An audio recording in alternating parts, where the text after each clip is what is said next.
There are so many benefits from having a podcast, particularly when you're running a podcast alongside a business. But is podcasting right for everyone? And how can a podcast stand out in this growing space? Adrian Daniels started podcasting in 2020 when the world was changing. He had a purpose: to build a network of Ghanaian entrepreneurs and share their stories and expertise. And the Sound of Accra was the vehicle. Since then, he's published 200 episodes and has launched a second podcast.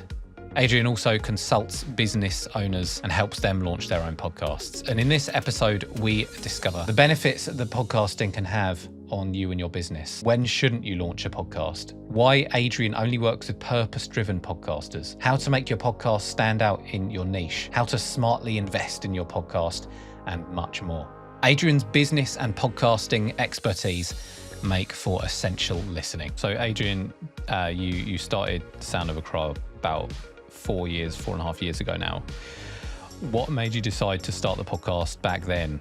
So I had the light bulb moment, Joe, in 2019. I think I remember had a light bulb moment, I think just after I came out of a relationship. And I just remember telling the girl I was seeing at the time, this is the last time I saw her, I was like, I'm going to start this podcast called The Sound of Accra. It's going to do X, Y, and Z. It's going to be about X, Y, and Z. I remember this was like September 2019. And then I flew to Ghana in, I think it was December 2019. During that period, there's something called the Year of Return.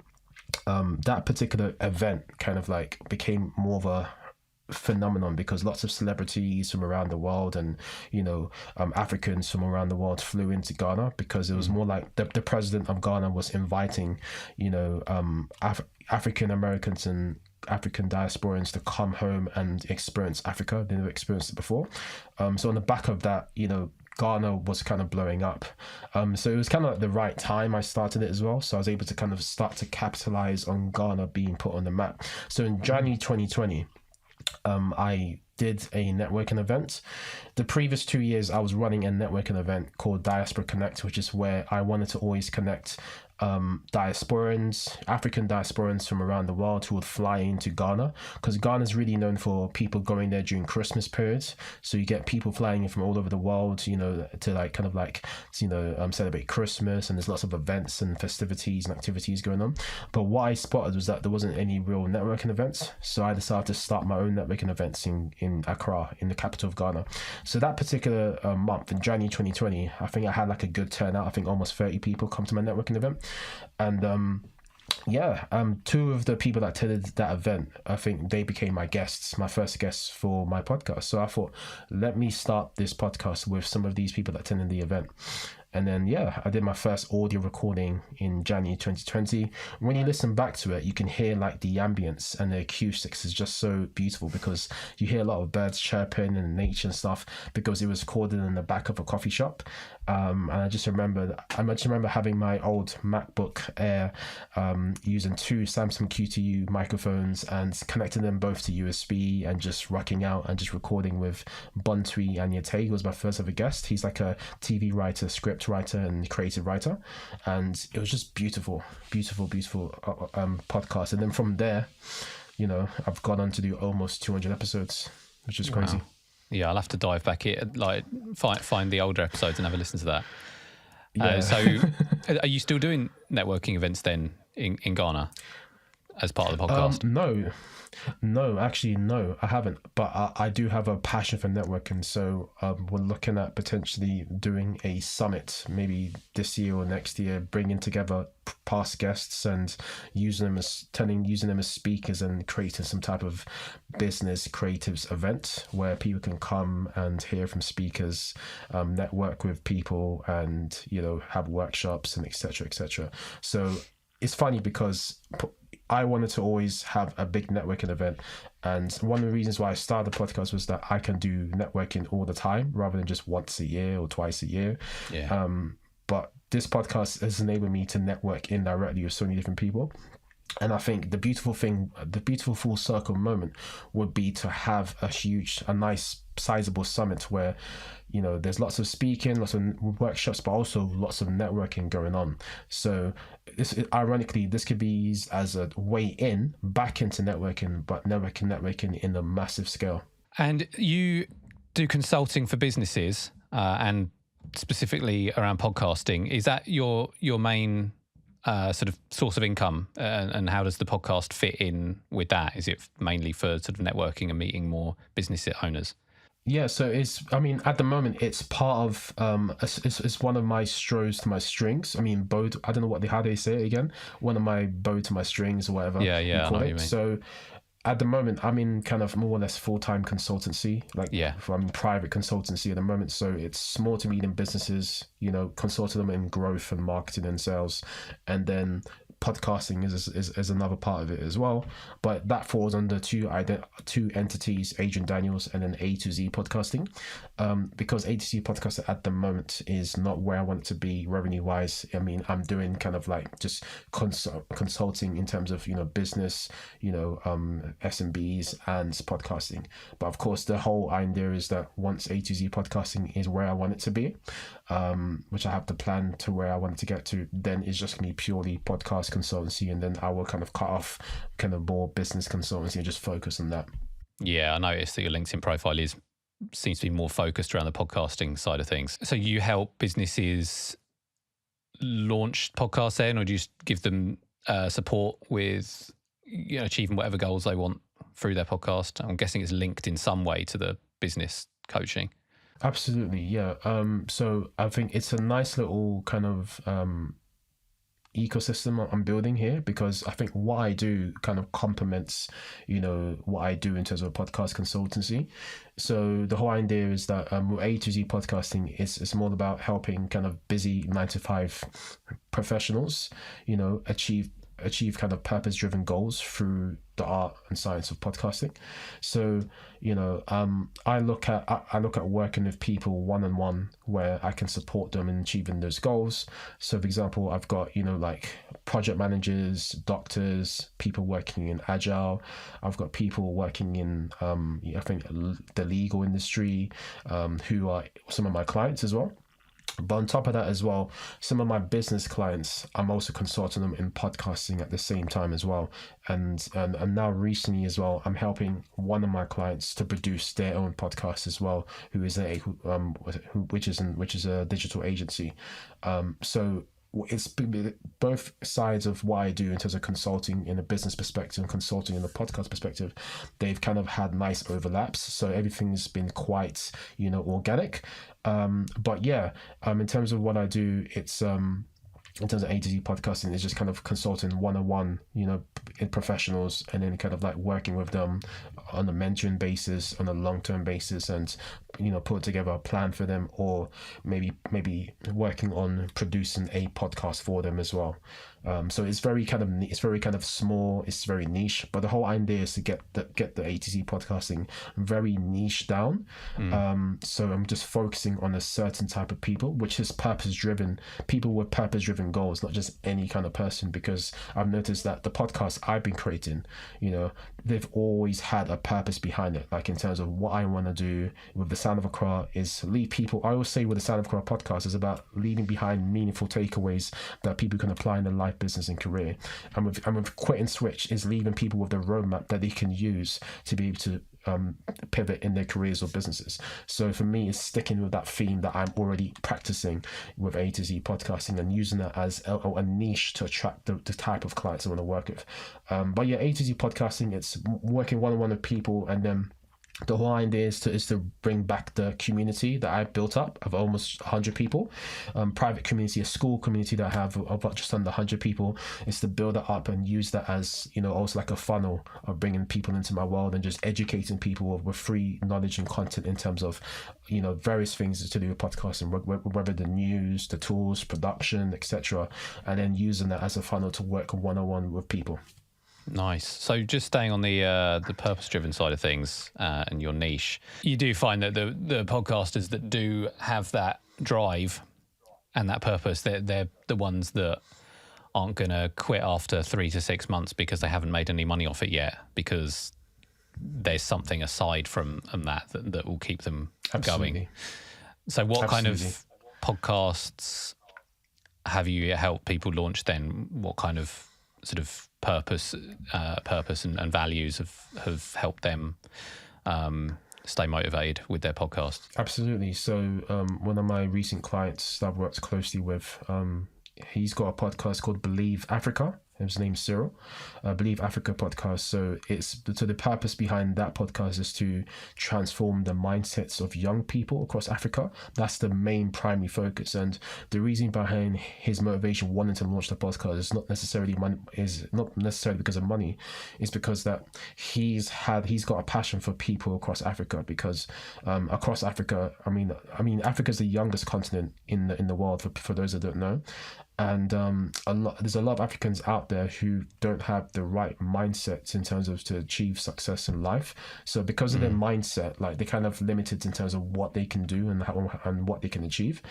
And as a result, it kind of hurts people like Cyril, who runs Believe Africa.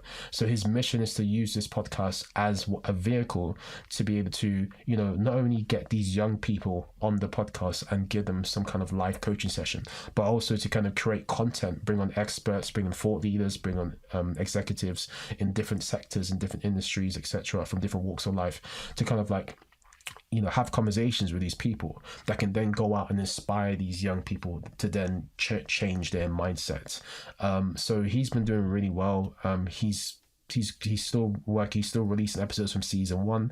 I think he recorded 11 episodes in Ghana actually, and I believe he is working on season 2. So I think next week he's flying out to another African country and he's going to start season 2, and he's been asked to come and do some work over there, which is fantastic. And he's teamed up with certain organizations who've been running competitions, and already he's been transforming the lives of some young Africans, where they've been able to win some stuff and they've been able to tune in. His YouTube subscribers are going through the roof. I think he's on 11,000 subscribers now.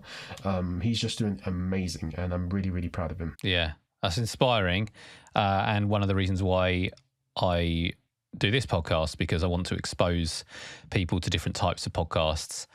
I think it's easy to kind of get caught in a bubble if you're just listening to the same kind of podcasts, and then it makes it hard for some people to make their podcast stand out and take it down an angle that maybe they haven't heard before. So hearing about all these different podcasts and different angles and different niches as well, I think is very helpful. And just tapping into your kind of business and podcasting expertise, what would you say? So if a business owner asked you, why should I start a podcast? What would you say to them? Yeah, that's a good question. So in terms of why they should start a podcast, first and foremost, it will be depending on the type of business it is. If it's a certain type of business, I may not say don't start for a particular time. For example, there's an agency that I've worked with, that I've done some consulting with. They want to, they've got a podcast and they want to bring it back, but because of where they're at in business, a podcast is not the best vehicle for them at the moment, that they need to focus on other areas of content. But in terms of why a business should start why a business should start a podcast, in generally speaking, is because of one, of course, building brand equity. I think it's a fantastic way to build brand equity and awareness in terms of whatever niche or industry or space that they're in. When you're able to build content, build a library of content, that really educates an audience on, what their specific, specialty area is. It really does build authority in their space, and it builds brand equity in their space as well. And it kind of helps build credibility. So it kind of helps the audience that they're speaking to kind of, it gives them more of a trust, to kind of want to work with them, or gives them more of an idea of who they are, and it makes them more relatable, and positions them as a very friendly kind of business to work with as well. So that's one reason, building brand equity and awareness. 2 is to kind of build relationships. So for example, if it's a business that really wants to kind of like increase lead generation and, and kind of like convert prospects and things like that, starting a podcast is a great way to kind of build relationships with those people that you want to go after. I mean, for example, I get messages on LinkedIn all the time about me wanting to have 10 minutes with them to jump on a call, or me wanting to work with somebody. But then if someone says, hey Adrian, we'd like to have you on a podcast, it's a completely different conversation, because people love speaking about themselves, and people want to be able to kind of like have that kind of whole public speaking thing going on. Yeah. So that's another reason. And I'll say this other was final one. I mean, there's so many of them, but I'll just say this final one because of time.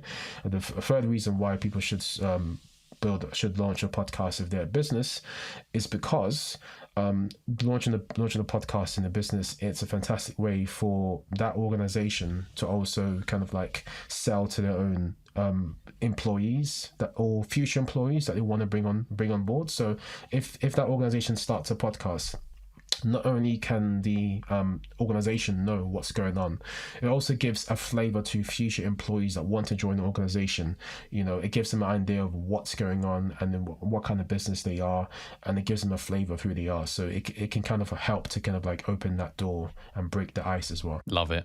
Yeah, there are plenty of reasons, but it's always nice to group things in threes anyway. And yeah, I like what you said at the beginning, how maybe they shouldn't launch a podcast. It's easy for businesses to see all these podcasts out there and think, we better launch one as well. But if it's not the right time for you, if you're already focusing on other content, like you say, if you don't have the budget or time to do things properly, there's not always a point in just adding another podcast to the pile, so to speak, because it's busy, especially in the business space. Do you have any thoughts for people on that? So there's a lot of podcasts out there. Business space in particular is very busy. What would you say to someone asking you, how can I get my podcast to stand out? Like, aren't there already too many? What can I do to make mine different from the rest? Yeah, I think that's the most important thing for me. One of the most important things for me in terms of starting a podcast is knowing your POV, your point of view, knowing what your signature voice is or your signature sound is, knowing, what niche that you're going to focus on. I think that's really, really, really, really key. So yeah, I think it's important for that particular person to know exactly what they're going to talk about and exactly who they're speaking to. For example, you see with my podcast, one of my podcasts, the Sound of Accra Podcast, is not just I'm just interviewing entrepreneurs and creatives. It's not just I'm interviewing African entrepreneurs and creators. I'm interviewing Ghanaian entrepreneurs and creators. It's very, very, very specific. I think there's a podcast. I think the more you can niche down in a podcast that you are launching, the better it is, and the more laser focused you can be. And down the line, that will work even better when it comes to attracting sponsors and investors and things like that, because you can speak directly to a specific persona or avatar that you're trying to reach. Yeah. Getting your point of view clear and niching down. And how have you grown the podcast over the last few years? So it's been going for 4 years now. What have you done to help spread the word with the Sound of Accra? Yeah, that's a great question, Joe. So, I mean, beginning, of course, social media has always been, a kind of usual suspect in terms of growing a podcast. I think over the years, I've got a little bit better than that. And, I've tried to, I've kind of built up and destroyed and rebuilding another team again to help me to assist with social media, because it is time consuming. So social media, putting out short clips as well, using that tool very, very effectively as much as possible. The short clips really, really work in terms of brand awareness and, getting eyeballs on the content and then trying to redirect people to the full content. So your social media is powerful. Guest podcasting as well on maybe similar podcast or podcasts of people in my field, which has been important. So going on other African-based podcasts, going on other Black professionals podcasts, going on other, similar podcasts talking about business, entrepreneurship, creatives, that also helps as well.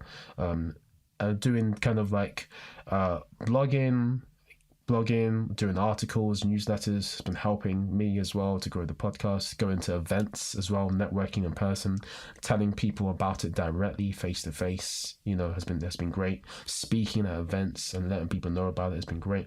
I mean, there's been so many ways in terms of growing the podcast. But yeah, I think just being consistent and just uploading content and trying to, have good SEO in terms of your titles, descriptions, keywords, meta tags, etc. That also helps for people to discover you. As much as you want to push your podcast out there, you need to try and pull people into it. So one thing I do try and get better and better at is in terms of bringing people into my podcast rather than pushing the word out there. Yeah, there's a lot of things people can do. It's hard to measure. It can be hard to measure like where people have found you from, but do you know if there's a particular one of those marketing activities that has helped the most? Like, has there been any time you've like guested on another podcast and all of a sudden you've seen an uptick in listens, or has it just been a kind of overall effort and a steady growth for you? Yeah, I mean, guest podcasting has been part of the overall strategy. I mean, there are certain strategies which doesn't bring in the most views or eyeballs or subscribers or listeners, whatever you want to call it, but it's all important in terms of moving the needle forward. I think the turning point for me is starting, the turning point for me in terms of my uptick in subscribers and growth and awareness is, number one, switching to high quality video production rather than just regular kind of basic video production. And then two, it's starting to use, like Reels, Shorts and TikTok videos and things like that to get eyeballs on my content. And three, it's getting even bigger guests on my podcast who have a large audience and tapping into their network. I think those three together have been my kind of like turning point in terms of my podcast growing to another level. There's one particular guest I had at season 3, the end of season 3, and yeah, that podcast just exploded from there. And then I continue to kind of like try and get big guests where I can. I mean, it's not always needed. Sometimes it's just the topic rather than just the guest itself, which is important. But yeah, it's been initially getting the big guests on top of increasing the quality of my video production, and then also it's been using short clips and just putting out the right content at the right time that I've usually been able to kind of like tap into, a trending topic, at the right time and put out a kind of a high quality video clip and tapped into that kind of, trend, which has helped my podcast to get great exposure. Nice, thank you. And then speaking of production values, we briefly touched on this before the call. What does your tech stack look like, and how did you increase that quality in terms of video and audio? Yeah, so started to invest in terms of like recording the video podcast, like the in-person interviews, starting to invest in you going to like really good studios that do multicam video production. So that's really, really important. I do feel like having just a one-sided video doesn't always help. Everyone's just so used to virtual interviews, and there is a time and a place for it, and they are still effective. But once you have multi-cam angles and you have high-quality video, it's very engaging, and it keeps people engaged, and it keeps people wanting to watch the content. So for me, it's investing in those type of studios and recording my in-person episodes in those types of areas. And then it's also I can't remember what else it was. Yeah, so it's doing that. That's definitely a big factor that kind of like changed the game for me. Yeah. And then you mentioned for your online interviews you started using Riverside. And yeah, so using Riverside for online interviews has helped as well. Just like improving, investing in better quality equipment, microphones, and all of that stuff. Yeah, I think all of that combined has really, really helped. Just increase the production, investing more in production, improving how you use the tools.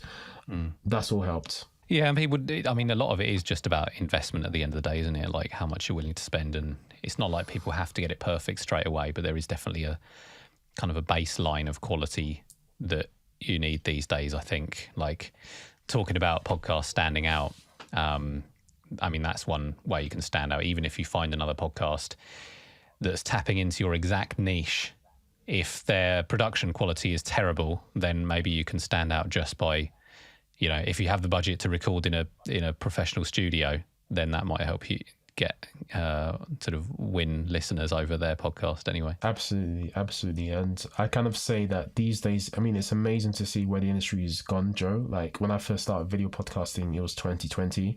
I was, using the Sony camcorder that I would hire from Fat Llama, or sometimes my phone and the iPad as backup video. There were even days where I forget to press record, but the game changer for me was like, no, we're going to rebrand the podcast as in we're going to get a new logo. We're going to have new assets. I hired a video editor. I got a social media guy on board. I switched to, high quality studios, and not only the studios that were high quality, but also studios that had multiple cameras. That changed the game for me, because what I say now is that some of the top podcasts out there now is almost like rivaling Hollywood production. And when you see that, it's like, wow, like the game has changed. And when you also go back to what they said at the podcast show, which I'm sure you were there as well, YouTube is saying that most of their their video view traffic is coming from living room users, and that's more than a billion people. So what's happening now is a shift in culture where a lot of people are now watching podcasts in their living room. Sometimes I'll get a picture taken of someone watching my podcast in their living room. It's just fantastic, and I'm seeing myself on TV. It's amazing. So we are becoming the new TV presenters. We are the new music artists. We are the new Hollywood actors, and as a result of that, the video production has to go up a notch. And there's certain people who are willing to spend that money, who are the serious people, but there's certain people who aren't willing to take that leap. And for me, taking that leap in terms of investing in that has also led to people wanting to inquire about my services in terms of a podcast, consultant. So on the back of me investing all that money, knowing that it'll probably be some time where I get the money back, I'm now reaping the rewards of what I started doing, a few years ago, knowing that I'm now, making money indirectly as a podcast consultant or producer. Love it. Thank you. This has been really, really useful. Like we've managed to fit in so much useful information, especially for business owner podcasters, in half an hour or so. So Adrian Daniels, people can find you on LinkedIn, and they can find the Sound of Accra and Quit and Switch, which by the time this episode is out, that should be started up again as well, and you can find it on Spotify, iTunes, everywhere, I'm presuming. That's it. I mean, for Quit and Switch at the moment, I just have the free, the kind of like free episode zeros, if you want to call it. So by the time hopefully this goes out, we should have I should have re-uploaded previous interviews and then have some new interviews out, for the audience to listen to. And then we should have the new website back up and running, quitandswitch.co. The Sound of Accra podcast, you can learn more about that by visiting thesoundofaccra.com. And then you can learn more about me by heading over to adriandaniels.co, not .com, .co, because somebody has .com and I can't buy it off them. I've been trying for years in the stands. But other than that, search Adrian Daniels on LinkedIn. I should be the first one that comes up, because that's my number one platform. All right. Well, thanks for that. Thanks again, Adrian, and speak again soon. Thanks, Joe. Appreciate it. Thanks for having me. Thanks for listening to Podcasting Amplified. If you enjoyed today's episode, don't forget to follow or subscribe on your favourite podcast platform. We'll be back next time with another conversation offering more insights to take your podcast to the next level and help you to achieve success. Happy podcasting.